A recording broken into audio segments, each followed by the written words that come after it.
Or maybe just like a 3-day holiday, like self-love, mini hibernation day. Where you're like Netflix not and- allowed to do anything. Yeah. You're like, no, it's not a day off where you're like, oh, I can actually do my washing and pick this up and da-da-da-da-da. It's like, no, lay down and Self-love stay there. and slob only. If anyone moves. Self-love slob. Self-love slob. I love that so much. Hey everyone, you are tuning into the Ins and Outs with me, Ruby Rare. And me, Megan Barton Hanson. I'm a bit distracted because I have to tell you something that is a wild fact that I found out about yesterday. And it's been like, I have not been able to stop thinking about this. Oh my God, please share. I'm a little nerd for weird body shit. I just think it's fascinating. Yeah. Do you know what an ectopic pregnancy is? Not really. It's okay to not know as well. An ectopic pregnancy is when an egg is fertilized, but it doesn't end up in the uterus. So most often it's in the fallopian tubes, one of them, which is like the little tube that connects the ovaries to the uterus. Right. So it's quite dangerous when that happens. And there's like a surgery that needs to happen to remove the fallopian tube. It can be really dangerous to like the pregnant person. But if you have an ectopic pregnancy and you have a fallopian tube removed, your body still produces eggs from both ovaries, and your one remaining fallopian tube moves around inside your body, collecting the eggs from both sides. Stop. No. What the fuck is going on in our bodies? That is some science fiction shit. That is incredible that happens. Wait, it detaches itself and then like goes over to that one. So the fallopian tubes aren't like fully attached to the ovaries. They're like hovering. But like, can you imagine? There'd be something swimming around in you. It's like a windscreen wiper. Oh my God, that's crazy. But how smart. I love that. The human body is an amazing, beautiful thing, and it surprises me every day. But yesterday it surprised me more than I was expecting. I'm going to tell all my friends that. Like, I'm so smart now. It's like... I'm sorry. I feel like there was other things we could have spoken about at the top of this, but I just I was stumping here going, Megan needs to know. The world needs to know this thing. No, that is truly fascinating. Well, wow. Here for all of your weird medical related facts whenever you need them. We've not even been here 5 minutes. You've taught me something new already. This is why I love you, Ruby. Thanks, babe. Okay, I feel like I've derailed enough of my weird medical facts. What are we talking about today, Megan? So today we're talking about the ins and outs of sex and stress. Yay, stress! With jazz hands makes it better. I'm really glad that we're talking about this because it's maybe less immediately like eye-catching and like, oh, this is really juicy, but this is such an important thing to talk about our mental state in relation to sex. For sure, and destigmatise it, because I think there is a pressure to have sex when you're in a relationship. You don't want to be like that partner that's like not into it as much. I feel personally, I'm like, I need to be like there for my partner and not be selfish. But sometimes when you're going through stress, personally for me, the last thing I'm thinking about is being sexual. Yeah. I'm like, I just want to like get today over with, get back, snuggled on the sofa and just like hibernate. So I'm sure it's like very relevant for so many people. And like you say, it's not spoken about enough. Yeah, I feel like it can add a real pressure onto, if you're already stressed or up against it, then thinking about being sexual just adds like a whole other layer, which we find really hard to remove. Like I find it really difficult in myself and talking to other people of giving the option of like, what if sex could just not be on the cards right now? And that not be like being a failure or something going wrong, like it just that being where you're at in that time. So has this happened to you in like past relationships before where actually like your headspace has just got in the way of sex being something that feels stressful in the relationship itself? Yeah, for sure. Like it felt almost like a chore, but also like on myself. It's really hard to explain, but not even for my partner. For me, I was like, I'm so stressed out at work, or I'm feeling down, I'm just not feeling myself. And for me, sex has always been such a big part of my life and something I've really enjoyed. So when I'm so down that I'm not enjoying it, just so like even solo like sex, masturbation, I'm not into that. I get annoyed at myself. And then I'm like, well, I want to enjoy it, so I'll do it. But it's like at the beginning, it's a chore. And then after it's done, I'm like, well, that was good. Do you know what I mean? Yeah. It's kind of not hitting the same as it would if I was happy. But I think in past relationships, I am quite open. So I'll just be direct. I'll be like, no, like I'm too stressed. I'm not feeling it. But it's hard. And I think the worst was when I was on antidepressants. I don't know if you've heard this a lot, but as a side effect of one of the antidepressants I was on, I just felt like nothing, like numb every day. I wasn't happy, I wasn't sad, but equally that took away my sex drive. And then when I did finally get in the mood, I don't know, maybe I had like a really cute moment with my partner or we was just really close that day, I would want to, but I could just never climax. And I was just like, bro, I'm on these tablets because life's shit. Let's not take away my only pleasure in life, which was fucking. It's I've heard that so much. I've been on anti-anxiety medication for a really long time, and that doesn't have the same kind of side effects. But friends of mine who've been on different antidepressants, I think that's something that's really flawed them, even when they've known to expect it. Like, because I think nowadays it's spoken about a bit more as a side effect. It's still weird and feels like this thing. I don't know how it felt like for you, but almost like something being taken away from you. Yeah. Which is weird. And as you're saying, like, especially when you're up against it for whatever reason, to then lose something that can be really important to you, it's a head fuck. It really was hard. But I think even without the antidepressants, I think a lot of people just with stress itself, they just lose their like mojo. Do you hear that a lot? Well, there's a sort of sciencey side to this that can be really helpful to actually understand what our bodies are going through when we're stressed. And obviously stress can come up in our lives for so many different reasons. And it can be like really specific and just about something that's happening in our like immediate life. It can also be cumulative. Like if we're experiencing like longer term burnout, which is something I've massively struggled with in the past, of just not even realizing that I'm just like constantly pushing myself that bit too much. I think sadly that gets normalized for most of us. It's just like an expected way of being. And turns out it's not. Like rest is really important. Saying no is really important. But when our bodies are under high levels of stress, the body like actually responds to it. It goes into a fight or flight mode. Certain hormones, cortisol in particular, spikes up, which is just about like protecting ourselves. What do we need right now? And it kind of focuses us into the immediate essential needs. Right. And often we talk about sex as a drive. I tend to use more of the phrase like sexual desire, because a drive is something that like physically we need in our lives, like a drive to breathe, sleep, eat, all of that stuff. Right. And there is definitely, we have drives pushing us towards sex, but it doesn't work in quite the same way. There's also like a want and a curiosity, and we can step away from it. And some people are just not sexual at all of that stuff. Yeah. So when we're really under stress, a lot of the kind of nice stuff in our lives shut down, and pleasure just doesn't feel like as easy a thing to access, because we're like, right, what have I got to focus on? Let's just hone in on this. And so when I'm really up against it, it's good to remember that. So it's less like, oh no, this is me, I'm just being a shit person. It's like, no, my body's literally reprioritizing and going like, come on, Ruby.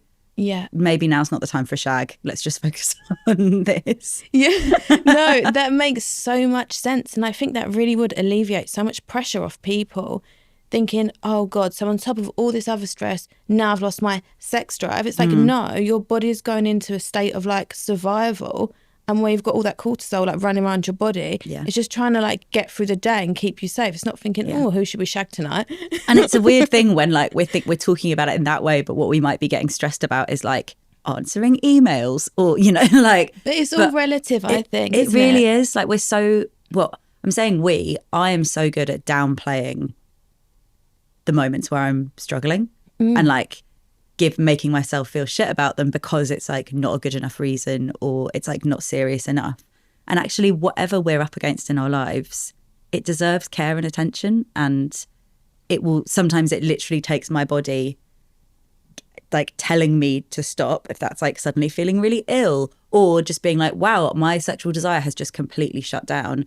that's a sign that something else is going wrong that I need to look at and care about. Sex is all the stuff that leads up to those moments as well. And it's about our mental state and physical state and the politics around us and all of that kind of stuff. It's not just this thing that exists in isolation, basically. Yeah, of course, your day-to-day is going to have an impact. And especially if you're then beating yourself up for being down because you're like, I shouldn't be down because this isn't big enough problem to be down. Like, do you know what I mean? It's all stacking. So, of course, sex is going to be the least of your worries at that point.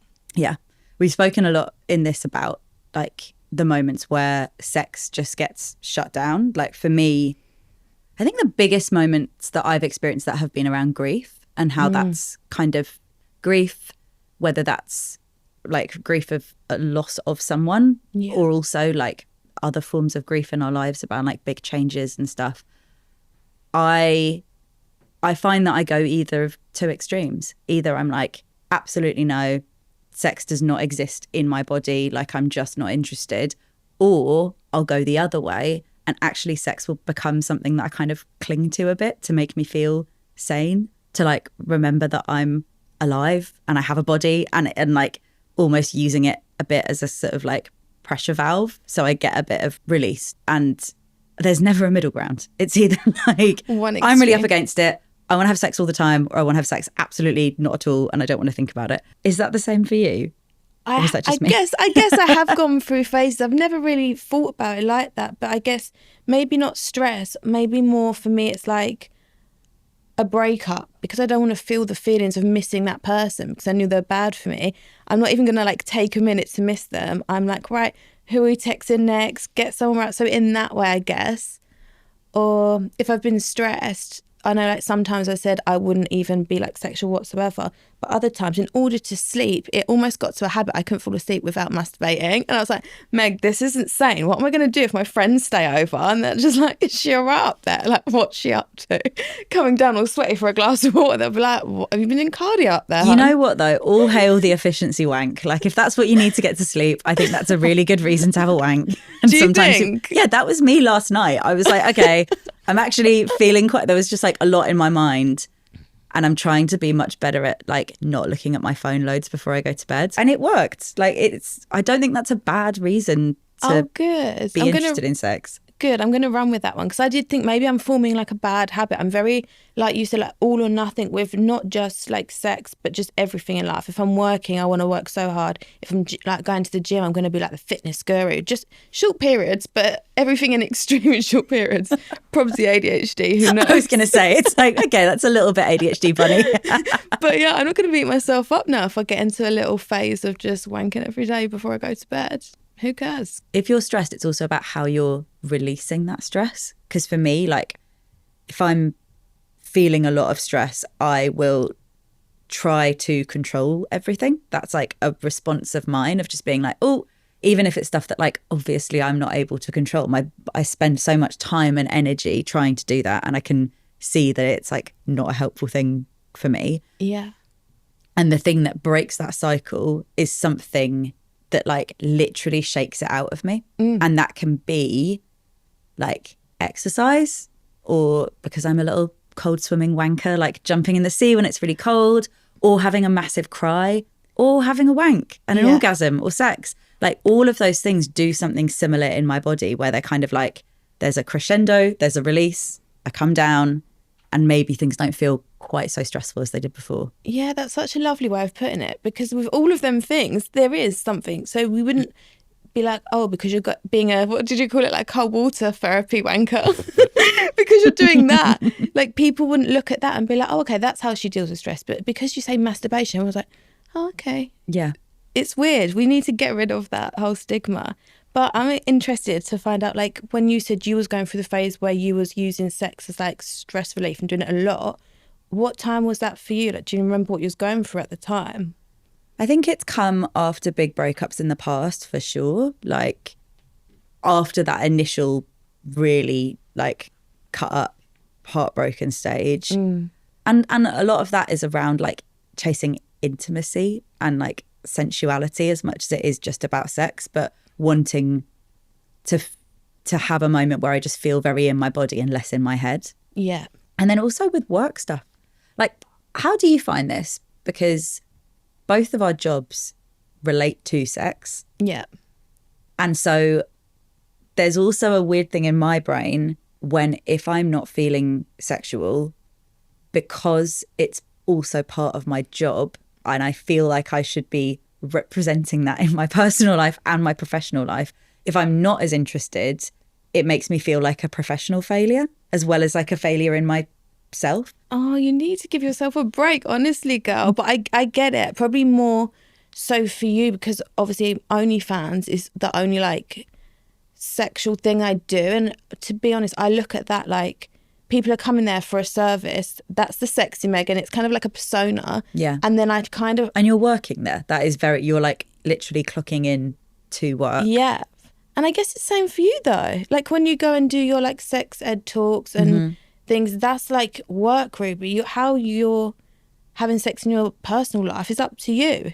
Yeah. I really try and make a distinction between... I guess it's also helpful because my surname's not Rare. Surprise, surprise. Some people really think that it is. Such a sick name if it was.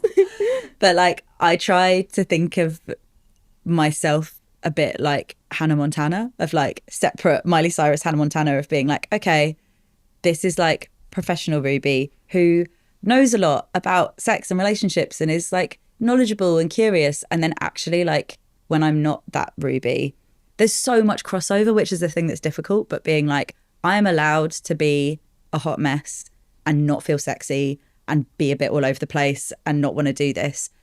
And I know that in my head, and it's been like for years I've been kind of grappling with that, but actually feeling it and believing it, I find much harder. Yeah, I get it. I can relate so much. Yeah. But yeah, you should be hard on yourself about that. I feel like I'm being... I am quite hard on myself a lot of the time. I don't know how you feel, but like I'm just trying to be a bit more honest about the stuff. Yeah, and I think it's so nice that you are being so like open because I've definitely felt that so many times. And I think especially in like the press, they've made me out to be like this overtly sexual man-eater. So I think when people meet me, do I need to put on that performance that I am? And it's really held me back in like so many ways. Like when I go on dates, people want to speak about sex on the first date. I'm like, that's not me. That's not my whole encompassed like personality. It's part of me. And I feel like you need to give yourself a bit of grace and think like, yes, it's my job. Yes, I love it at certain times, but I'm also human. There's going to be days where I'm not that into it. We don't know anyone that, do you know what I mean? Yeah, it is really like ultimately our relationship with sex and sexual desire is first and foremost a really personal thing. Yeah. And it's tricky when then it becomes so much about the way that we interact with other people sexually. But I really like the way that you described that, of it being like up to you how much you bring of that into your day-to-day life or with different people. I'm still so surprised that people sexualize you that much in like dating environments, because it's one thing it being press stuff, that's bullshit in itself, but when someone actually just meets you first and foremost, that's just where they go to straight away. I know, it's very irritating because I could kind of like try and vet people before as well to check that they're not just like trying to get just that. So it's irritating, and I like say all these like routine things like, oh, you might look at my Instagram, but it's not actually like what I'm like per se, because a lot of it, 99%, is like bikini pictures. Well, you're walking around in a bikini all the time, right? Every day. Literally with my stained tracksuit on at home, like hair not brushed in a couple of days. But then it's ludicrous for that to be like the way that people read you 24/7. Yeah, and the same for you, I guess. Like, I have a much scruffier persona online and offline. I think I'm all right. No, but in regards to like the sexuality of it all, like you are like a wealth of knowledge. Like I could chat to you for hours and hours and just learn so much. But that's just part of you. Do you get it when you hang out with friends, maybe? They just want to ask you all these questions and facts on sex. You're like, okay, guys, let's just have general chat now. I think with my mates, because I've been in this field for almost 10 years now, like I think I've had a lot of those chats early on with lots of friends, right. And there's always other stuff that we want to talk about. I think when I moved out of London, it was really helpful because a lot of the friendships I made there had nothing to do with our work. I was mates with people for like 6 months and then would turn around and be like, sorry, wait, what do you do for a job? And how amazing it was to like not have that as a connection at all. Yeah. If I'm like at sex positive events, those are the moments where I can go into my brain and overthink more than like anyone else in that room is overthinking. Because honestly, most of the time, I think people do not give a fuck about anyone. Like everyone's so in their own heads that no one's like thinking about me or you in the way that we might perceive it to be. But yeah, they're the moments where I'm like, like I have to know everything and all of that stuff. So I didn't think that we'd be talking about that in this episode, but I guess that's where I can feel quite stressed about how I relate to sex. I think it all plays into it because it is such a big part of like our public persona, I guess, is sex, that we feel like in our jobs we have to be constantly like focused on sex or talk about sex or know all the answers about sex, or at home we should be having sex like a million times a day. We need to take the pressure off of ourselves, but this is just part of our personality. Well, and like that is a very key part of who we are, but at the same time we are allowed to not have to carry that wholeheartedly all the time every day. Exactly. And part of that is moments of being like, I'm actually just going to put this down right now because I want to not think about sex at all for the next little bit. And that could be a day, that could be months, that could be years. Like that should all be allowed. Yeah, it's so true. And I think what you just touched on there, like the shame element, that definitely does play into it, why I'm more beating myself up, and probably you are, for not feeling sexual on certain days, because we've had to prove to everyone else this is normal, this is healthy, it shouldn't be taboo. Yeah. The days that you actually deep in your heart you couldn't think of anything less than sex, you're like, oh god, am I a fraud? A sexual fraud. Yeah, I get that. I really do. Also, just going back to like even stress without sex at all, like stress is such a fucking bitch in our lives. Literally. Arsehole. We can use a genderless insult. Like the way that it takes over, and even the way that we're saying this in this conversation, I'm aware of how much I downplay stress and what it does to me. And actually it like has a massive impact in my life. And I don't give it enough time. I don't give myself enough time to like really unpack it and look after myself within it. And then I think I can see that a lot in my loved ones and other people that I work with, of just not like almost being so stressed that to look at the stress feels too stressful to do. No, I can relate. I get it so much. And I think so many people will, because you're just like, well, if I sit down and think about the stress, that's another. So we just keep on going. We all need to stop a little bit. A bit of self-love is what we all need. Minus the plague that was terrible, I think we need another lockdown. Like if we could have that, and it has nothing to do with any like global terrible disasters, actually just a bit of time to reset would be great. Maybe I'm just talking about hibernating. We're coming into winter. Maybe we just need to hibernate. I'd really like that. I would love that. I'm right behind you if you're going to start that movement. Or maybe just like a 3-day holiday, like self-love, mini hibernation day. Where you're like not allowed to do anything. Yeah. You're like, no, it's not a day off where you're like, oh, I can actually do my washing and pick this up and da-da-da-da-da. It's like, no, lay down and self-love stay there. And slob only. If anyone moves. Self-love slob. Self-love slob. I love that so much. Self-love and slob, baby. Okay. Petition for Megan to start that as a national holiday. I'm down. I'm going to back you. It needs to happen. So now we've got a national holiday. We've got some tips, haven't we, for people how to deal with stress and their relationships and sex lives. So Should we jump in? Yeah. Do you want to kick off? I want to hear yours. So I feel like for me, it's not all getting straight to the sex for me. I feel like as much as when I'm highly stressed, the last thing I'm doing is thinking about sex. I still want that connection with my partner and like that intimacy still. So I think maybe for me, it's like if my partner was like, oh, let me give you a massage, babe, that would like set the mood. So I think if you're highly stressed, maybe just switch it up a bit, or like do things that are going to make you connect with your partner in a non-sexual way. Yeah, for sure. I really like the idea.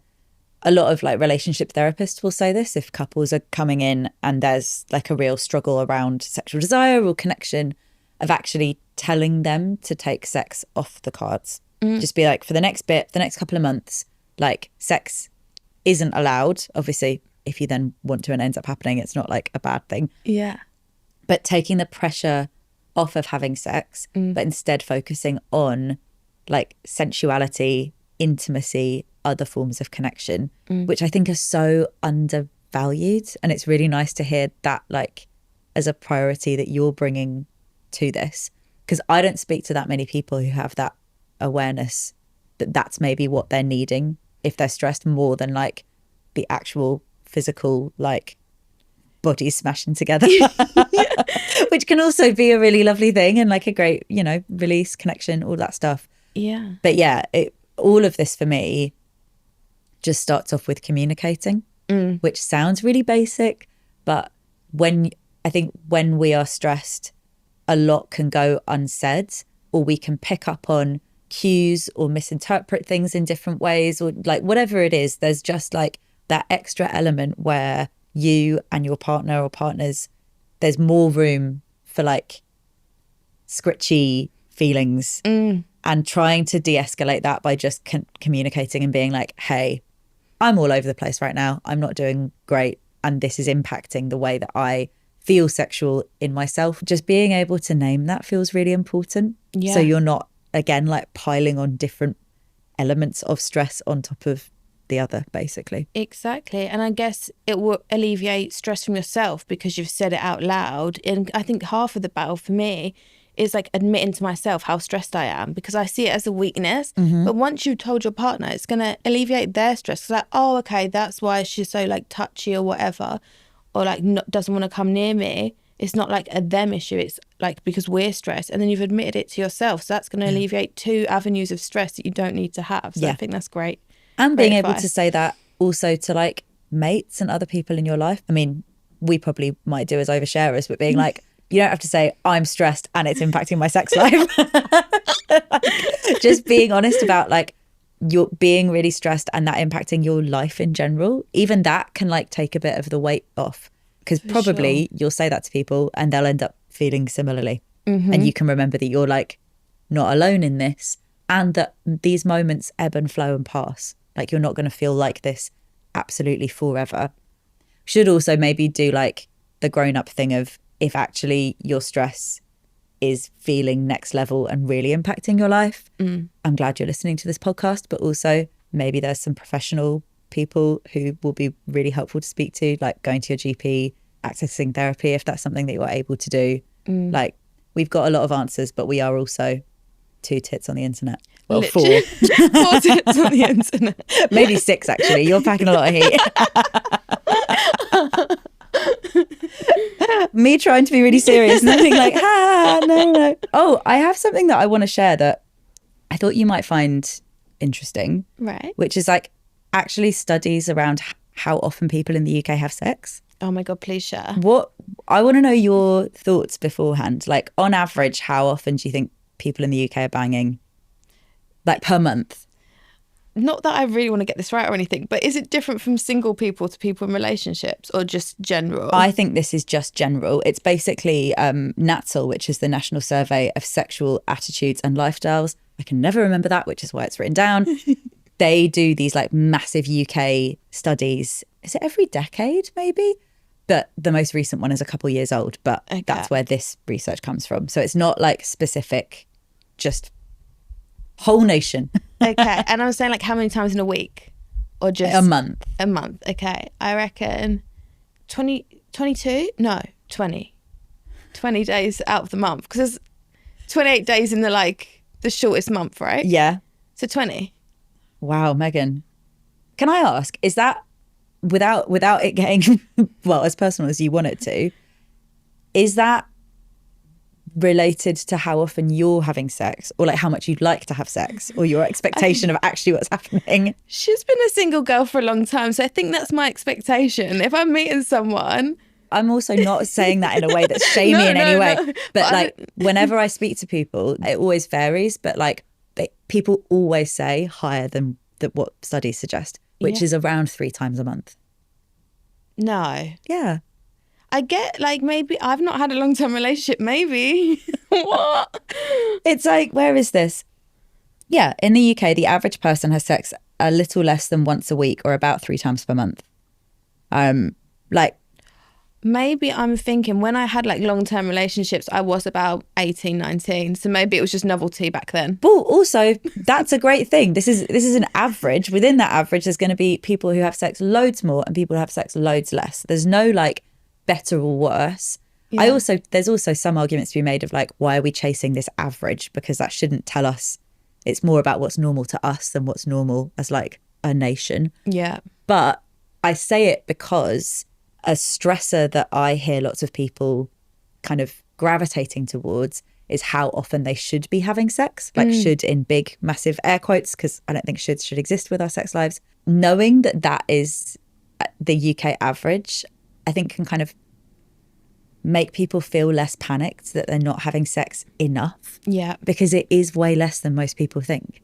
Of course, yeah. And also, if that to you feels like loads, if you're listening, that's also okay. There's no like right or wrong way to do this. If you're recognizing that actually you're having sex less than you would like to, or more than you would like to, you can do things to change that.